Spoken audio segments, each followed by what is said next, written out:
Hello to all, welcome to my channel. आज का हमारा टॉपिक रहेगा एक ड्रामा हयवदन। हयवदन ड्रामा जो कि गिरीश कर्नाड ने लिखा है। ये एक ट्रेजिक कॉमेडी ड्रामा है और बहुत ही इंटरेस्टिंग ड्रामा है। आप लोगों को बड़ा मज़ा आएगा इसे देखने में। तो सबसे पहले बात करते हैं हयावदन के कुछ इंपॉर्टेंट फैक्ट्स की। हयावदन का जो मीनिंग होता है, हयावदन का मीनिंग होता है हॉर्स फेस, यानी कि घोड़े के चेहरे वाला। ये गिरीश कर्नाड ने लिखा था। ये 2 एक्ट प्ले है। 1971 ईस्वी में ये लिखा गया था इंडियन कन्नड़ लैंग्वेज में। और जो ये बेस्ड है, ये कथासरित सागर पर बेस्ड है। कथासरित सागर जो कि एक old Sanskrit collection of stories है और एक थॉमस मान्स का नॉवेल है ट्रांसपोज्ड हेड्स, उस पर भी ये बेस्ड है।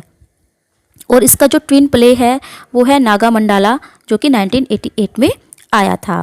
अब बात करते हैं इस प्ले की। तो ये प्ले की जो सेटिंग है वो धर्मपुरा नामक एक शहर में हुई है और धर्मशील वहाँ के राजा थे। और जो इसके सेंटर कैरेक्टर की अगर हम बात करें तो इसके सेंटर जो कैरेक्टर हैं वो 3 मेन कैरेक्टर हैं इस प्ले में, देवदत्त, कपिल और पद्मनी। देवदत्त जो है वो एक ज्ञानी व्यक्ति है, एक पोइट का वो जो सन है। और जो कपिल है वो एक लोहार है जो कि शारीरिक रूप से बहुत ही ज़्यादा शक्तिशाली व्यक्ति है। ये दोनों बहुत ही आपस में जो है घनिष्ठ मित्र हैं, बेस्ट फ्रेंड है। और इसका जो थर्ड सेंट्रल कैरेक्टर है वो है पद्मनी। पद्मनी जो कि बहुत ही सुंदर स्त्री है। और ये जो है एक ट्रायंगल स्टोरी भी है, लव ट्रायंगल स्टोरी भी कह सकते हैं हम इसको। जो देवदत्त है वो सिम्बलाइज करता है सेंसिटिविटी को और जो कपिला है वो सिम्बलाइज करता है स्ट्रेंथ को। इसमें और जो मुख्य पात्र हैं जो इसमें पात्र कम ही है। एक भगवत है, भगवत नाम का एक व्यक्ति है जो कि इस प्ले का नैरेटर भी है। इसको नैरेट वही करता है, वही सब कैरेक्टर के बारे में बताता है। इसके अलावा एक हयावदन है जो कि एक ऐसा इंसान है जिसका सिर तो घोड़े का है लेकिन जो उसका पूरी बॉडी है वो इंसान की है। इसके अलावा देवी काली के बारे में भी इसमें जिक्र किया गया है। देवी काली है जो कि अपनी मैजिकल पावर से देवदत्त और कपिल को जो है पुनर्जीवित करती है। और ब्राह्मण विद्यासागर का नाम इसमें लिया गया है। उनका सिर्फ नाम ही इस प्ले में यूज़ हुआ है, जो कि देवदत्त के पिता है। एक लड़का, छोटा लड़का, 5 साल का लड़का दिखाया गया है जो कि देवदत्त और पद्मनी का पुत्र है। इसके अलावा एक एक्टर है जिसका कोई नाम नहीं है, सिर्फ उसे हम एक्टर फर्स्ट कह सकते हैं। तो चलिए फिर शुरू करते हैं। ये 2 एक्ट प्ले है, छोटा सा ही प्ले है, ज़्यादा बड़ा प्ले नहीं है लेकिन बड़ा ही इंटरेस्टिंग है। जब इस प्ले की स्टार्टिंग होती है तो भगवत को दिखाया जाता है जो कि स्टेज पर आता है। वो ही इस पूरे प्ले का नैरेटर है। वो जो है गणेश पूजा के माध्यम से जो है, जब मतलब ये प्ले शुरू होता है तो गणेश पूजा को दिखाया जाता है और वो विश करता है कि जो हमारा नाटक है वो बहुत ही अच्छे से हो जाए। अब वो जो ऑडियंस थी उन सबको धर्मपुर और वहाँ के राजा धर्मशील के बारे में वो बताता है और ऑडियंस के सामने कुछ वो क्वेश्चंस भी करता है, जैसे मनुष्य और ईश्वर की अपूर्णता के बारे में, मनुष्य के सर्वगुण संपूर्ण होने के बारे में। तो इस तरह से वो जो है कुछ प्रश्न भी पूछता है। इसके बाद जो है वे अपने जो प्ले के 2 उनके एक्टर हैं जो सेंट्रल कैरेक्टर हैं उनके बारे में इंट्रोडक्शन देता है। एक देवदत्त जो कि एक तेज मस्तिष्क और बुद्धि का व्यक्ति है जिसने अपने ज्ञान से राज्यों के कवियों और पंडितों को भी पीछे छोड़ दिया। और दूसरा है कपिल जो कि बहुत ही ज़्यादा स्ट्रॉन्ग है। देवदत्त जो है वो एक ब्राह्मण का पुत्र है और कपिल एक लोहार का पुत्र है। देवदत्त में क्या है कि शारीरिक बल की कमी है और कपिल में ज्ञान की कमी है, यानी कि देवदत्त जो है वो बहुत ही ज्ञानी है लेकिन फिजिकली इतना स्ट्रॉन्ग नहीं है, जबकि जो कपिल है वो फिजिकली तो स्ट्रॉन्ग है लेकिन वो उसके अंदर ज़्यादा नॉलेज नहीं है, ज्ञान की उसके अंदर कमी है। तो राइटर यहाँ पे ये कहना चाहते हैं कि अगर देवदत्त का सर यानी कि उनकी जो नॉलेज है और कपिल का धड़ यानी कि कपिल की जो फिजिकल स्ट्रेंथ है, अगर हम इसको मिला दे तो एक संपूर्ण पुरुष बन सकता है। तो देवदत्त और कपिल की तुलना जो है वो यहाँ पर राम लक्ष्मण लव कुश कृष्ण बलराम की जोड़ी से भी करता है जो भगवत है, यानी कि जो इस प्ले को नैरेट कर रहा है। इसके बाद जब ये प्ले स्टार्ट होता है तो एक एक्टर जिसका कोई नाम नहीं है, सिर्फ एक्टर फर्स्ट हम उसे कह सकते हैं, वो बहुत तेज चिल्लाते हुए मंच पर आता है, भगवत की तरफ आता है और कहता है उसे कि उसने बड़े ही एक स्ट्रेंज मैन को देखा, एक अजीब व्यक्ति को वह देखकर आया है जो कि इंसान की तरह बातें कर रहा है लेकिन जो उसका शरीर है वो घोड़े का है और उसकी बॉडी जो है वो एक इंसान की है। लेकिन भगवत उसकी बातों पर कुछ ध्यान नहीं देता, बल्कि उसे बोलता है कि ठीक है, तुम जल्दी से नाटक के लिए तैयार हो जाओ। तो वो जब एक्टर देखता है कि उसकी बातों पर ध्यान नहीं दिया जा रहा तो वो मन से चला जाता है। लेकिन थोड़ी ही देर बाद वो फिर से चीखता हुआ वापस आता है और इस बार उसके साथ वो जो अजीब प्राणी जिसके बारे में वह बातें कर रहा था, जिसका कि सर एक घोड़े का था, वो भी उसके पीछे पीछे आ जाता है। भगवत जब उसे देखता है तो उसे लगता है कि शायद किसी ने जो है ये घोड़े का मास्क पहना है, कोई मजाक कर रहा है। तो वो उसका मतलब सर पकड़ कर उसे हटाने की कोशिश करता है। उसका जो नकाब था, उसका जो उसे लगता था कि इसने मास्क पहना है, वो मास्क को हटाने की कोशिश करता है। लेकिन फिर उसे लगता है कि नहीं, ये तो रियल है, ये कोई मास्क नहीं है। वह सच में जो इंसान था वो सच में आधा घोड़ा और आधा इंसान था। इसके बाद जो वो स्ट्रेंज मैन है, जो एक तरह से शरीर वाला, आधे शरीर वाला व्यक्ति है, जिसका सर घोड़े का है, वो अपना परिचय देता है। वो बताता है कि उसका नाम हयावदन है। अब हयावदन अपने जन्म की कहानी सुनाता है। वो बताता है कि एक बार जो है कर्नाटक राज्य की एक राजकुमारी थी, उसको उसका स्वयंवर था, उसको अपने लिए वर चुनना था। तो उसको देखने के लिए जो है दूर दूर से बहुत सारे राजकुमार आए थे। लेकिन क्या होता है कि जो वो प्रिंसेस थी उसको एक घोड़े से प्यार हो जाता है। अरबी राजकुमार का एक घोड़ा था और वह उसी से जो है शादी करने की जिद करने लगती है और उसकी शादी उससे कर भी दी जाती है। अब 15 साल बाद जो वो घोड़ा था वो एक आकाशीय प्राणी का रूप धारण कर लेता है, कैल्शियल बीइंग वो बन जाता है। और अब जो प्रिंसेस थी अब वो उसे एक्सेप्ट नहीं करती। तो वो जो आदमी था, जो यानी कि वो जो घोड़ा, जो पहले घोड़ा था बाद में एक आकाशीय जो वो प्राणी बन गया था, तो वो उस प्रिंसेस को जो है कर्स दे देता है, उसे श्राप दे देता है कि वह एक घोड़ी बन जाए। और इस तरह जो है वो राजकुमारी एक घोड़ी बन जाती है। अब वो जो राजकुमारी थी वो जो एक घोड़ी बन चुकी थी, अब वो हयावदन को जन्म देती है। और हयावदन, उसका जो आधा शरीर इंसान का और उसका जो हेड है वो घोड़े का होता है। अब जो है हयावदन अपने इस शरीर से बहुत दुखी है। वो अपने इस रूप से जो है मुक्ति प्राप्त करना चाहता है। तो भगवत उसे बोलता है कि ठीक है, तुम ऐसा करो, तुम चित्रकूट के माता काली देवी है, उसके मंदिर में चले जाओ और जो वो एक्टर उनके साथ था उसे भी अपने साथ ले जाओ। तो इस तरह से जो है हयावदन और वो जो एक्टर चीखता हुआ आया था वो दोनों स्टेज से चले जाते हैं। अब जो भगवत है वो अपना प्ले आगे बढ़ाता है। वो मंच पर जो है देवदत्त और कपिल आते हैं, मंच पर उन्हें बुलाता है। देवदत्त जो है वो एक पद्मिनी नाम की स्त्री है जो उससे वो शादी करना चाहता है और इस बारे में वह कपिल को बताता है। तो देवदत्त जो है मतलब अपने मन में विचार करता है कि अगर मेरी कामना पूरी हो जाती है तो मैं अपना सिर देवी काली को और जो अपनी हाथ की भुजाएं हैं वो रुद्र को न्यौछावर कर दूंगा, यानी कि मैं उनको बलि दे दूंगा।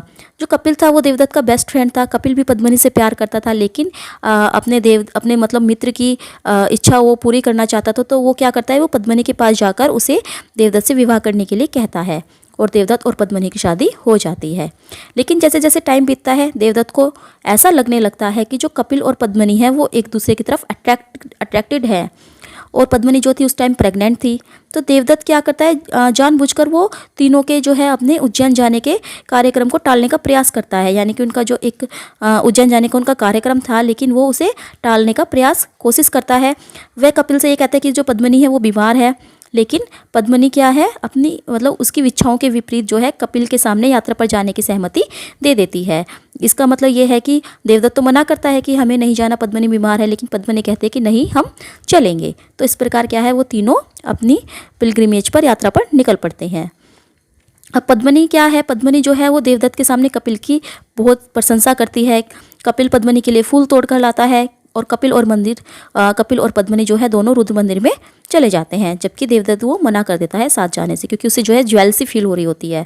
लेकिन इसके लिए वो पद्मिनी को दोष नहीं देता, क्योंकि उसे लगता है कि जो कपिल की फिजिकल स्ट्रेंथ है या कपिल की जो ब्यूटीनेस है, उससे कोई भी जो लेडी है वो उसकी तरफ अट्रैक्ट हो सकती है। तो इसलिए वो पद्मिनी को इस बात का ब्लेम नहीं करता और वो चुपचाप जो है काली के मंदिर में चला जाता है। अब उसे अपनी जो उसने एक मन में सोचा था कि अगर उसकी पद्मिनी शादी हो जाए तो वो अपने जो सिर है वो अपने सिर और अपने जो आर्म्स है उसको वो सेक्रीफाइस कर देगा, उसकी बलि दे देगा। तो उसे वो चीज़ याद आती है। तो वो क्या करता है कि वो सोचता है कि ठीक है कि पद्मिनी और कपिल जो है हमेशा खुश रहे, और इस तरह वो एक तलवार से अपना सिर काटकर देवी काली के चरणों में चढ़ा देता है। अब क्या होता है कि कपिल और पद्मिनी जो रुद्र मंदिर में गए हुए थे वो बाहर आते हैं। अब वो देवदत्त को ढूंढते हैं, लेकिन देवदत्त उन्हें नहीं मिलता। तो कपिल काफ़ी जो है चिंतित हो जाता है, परेशान हो जाता है और वो पद्मिनी को वहीं छोड़कर देवदत्त की तलाश में निकल जाता है।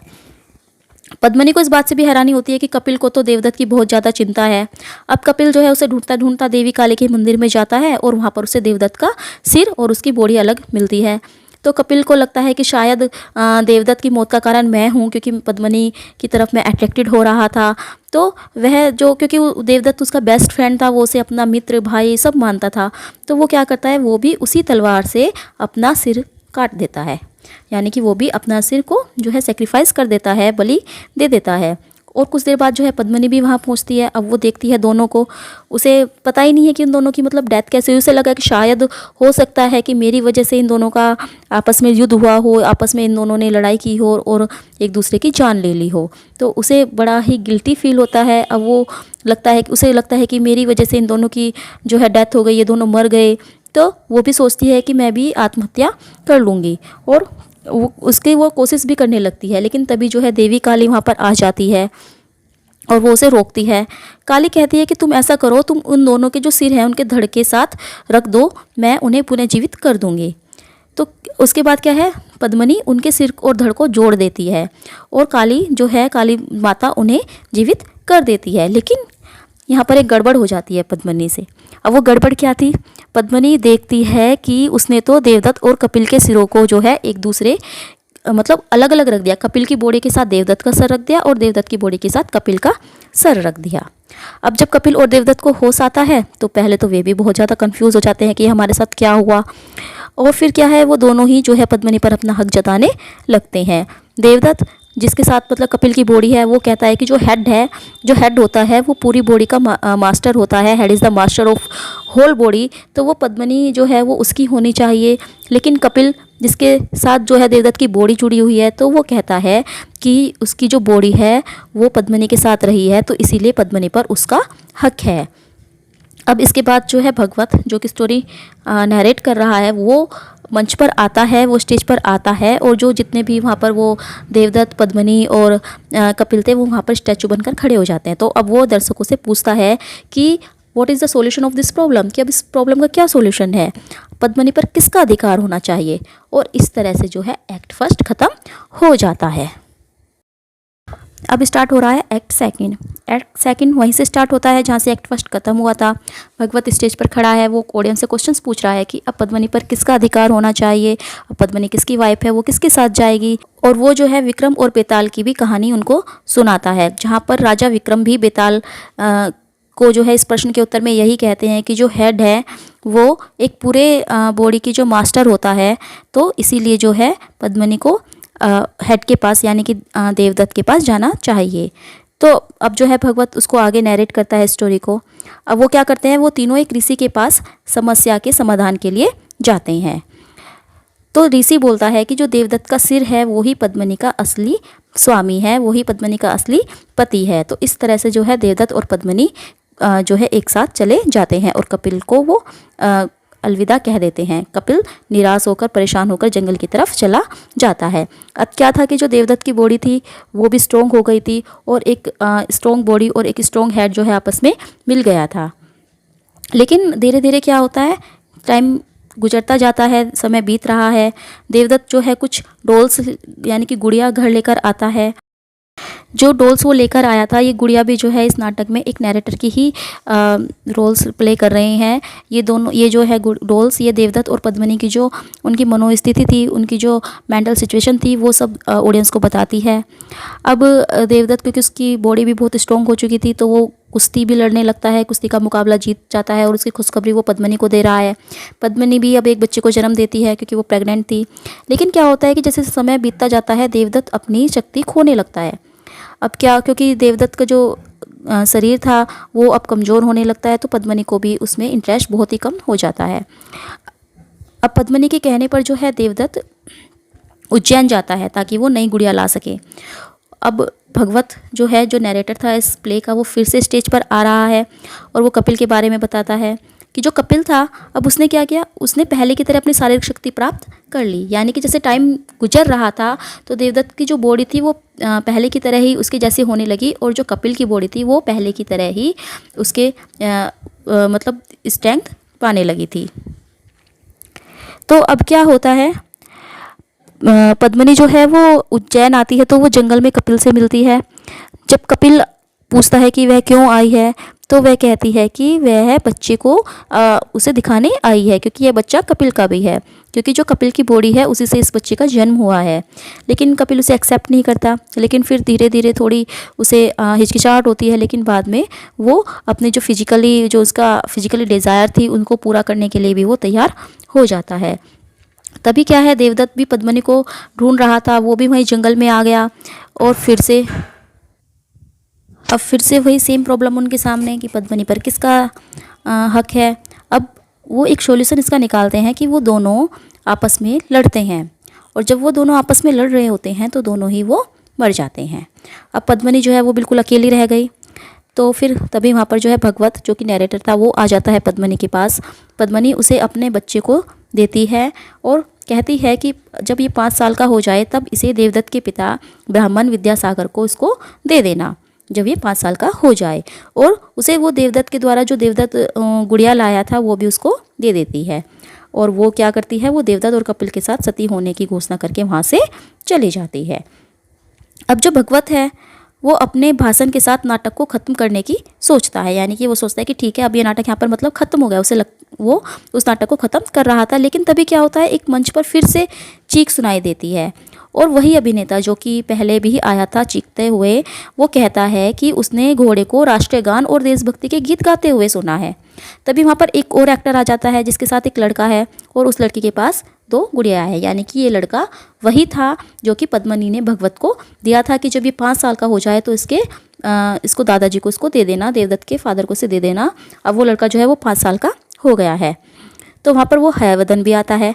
अब जो हयवदन था, जिसका कि मतलब सिर है, जो उसका हेड हॉर्स का और बॉडी एक ह्यूमन बीइंग की थी, अब वो पूरा का पूरा जो है हॉर्स बन गया है। लेकिन वो हॉर्स तो बन गया, लेकिन क्या है कि वो अभी भी इंसान की तरह बातें कर सकता है। तो अब हयवदन स्टेज पर आता है, भगवत उसका वेलकम करता है, और जो अभिनेता थे, जो वे एक्टर थे और भगवत थे, वे हंसी मजाक आपस में करते हैं और वो मतलब हंसने लगते हैं, ज़ोर ज़ोर से वो हंसते हैं। तो उनके साथ साथ वो जो छोटा लड़का था, जो 5 साल का वो लड़का था, वो भी हंसता है उसके साथ, और उसके हाथ से जो है गुड़िया भी नीचे गिर जाती है। अब भगवत कहता है कि 5 साल हो गए हैं इस लड़के को, यानी कि 5 साल में इसने कभी भी कोई सुख, कोई दुख या कोई हंसी, कुछ भी इसने फील नहीं किया, इसने कोई भी इमोशन फील नहीं किया। लेकिन आज हयवदन की वजह से यह हंस रहा है, हयवदन को देखकर यह हंस रहा है। तो अब जो है हयवदन वो अपनी कहानी बताता है कि किस तरह वो मतलब कैसे उसका शरीर जो है फिर से घोड़े का हो गया। तो वो बताता है कि वह काली देवी के मंदिर में गया, उसने जो है तलवार उठाई और उसने सोचा कि मैं अपने सिर को भेंट चढ़ा दूंगा मैं काली देवी को। लेकिन तभी जो है देवी काली प्रकट हुई और कहा कि तुम लोग कहीं और जाकर अपना सिर क्यों नहीं काटते, तुम्हें सिर काटना है तो मेरे पास ही आ जा। तो देवी काली क्या कहती है, देवी काली ने उससे उसकी इच्छा के बारे में पूछा और उसे पूरा कर दिया। लेकिन देवी काली ने इतनी जल्दी कहा कि उसकी पूरी इच्छा नहीं सुनी, और उसे क्या हुआ, पूरी तरह इंसान बनाने की बजाय पूरी तरह से उसे घोड़ा बना दिया। और अब वो खुश है, लेकिन फिर भी उसे अफसोस है कि वो इंसान की तरह बातें कर रहा है, यानी कि अभी भी वह पूरी तरह से घोड़ा नहीं बना है। तो हयवदन कहता है कि मैंने सुना है कि जो लोग मतलब नेशनल एंथम गाते हैं, पैट्रियट सॉन्ग्स जो गाते हैं, उनकी आवाज़ जो है, उनकी वॉइस जल्दी चली जाती है, इसीलिए मैं नेशनल एंथम गा रहा हूँ ताकि मैं अपनी आवाज़ खो दूँ।